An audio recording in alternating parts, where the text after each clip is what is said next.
Om as Christen te lewe is 'n tawwe lewe. Dis makliker om maar net te wees. Dis baie moeiliker om te doen wat die Here van jou vra. Soos die Here nou vanaand vir jou kom sê, luister die daai wrok, wat jy al vir soveel jare in jou hart dra, en wat jou so vergiftig het, is tyd dat jy vergewe, soos ek jou vergewe het. Dis taaf. As die Here vanaand hier 'n paar boemelaars wat stink en na drank ruik, en wat regtig nie lyk soos ordentlike mense nie ingestuur het, en hy sê vir jou, hê hierdie mense lief. Staf.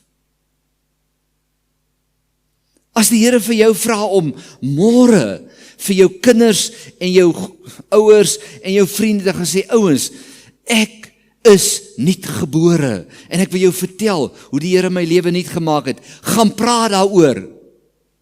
Wie vir julle gaan dit doen? Nee, is 'n paar wat dit sal doen. Maar die meeste van ons vrese en ons insekuriteite en ons swak selfbeeld keer dat ons dit doen.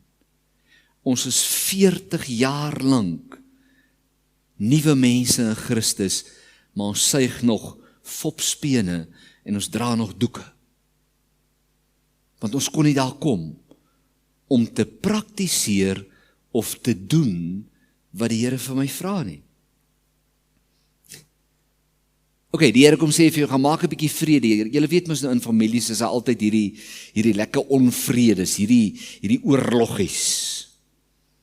Gaan maak vrede. Jy is 'n vredemaker as jy my volgeling is. Gaan maak vrede waar daar nie vrede is nie. Dan staan al my vrese en my insekuriteite en my swak selfbeeld in my op en ek kan dit nie doen nie.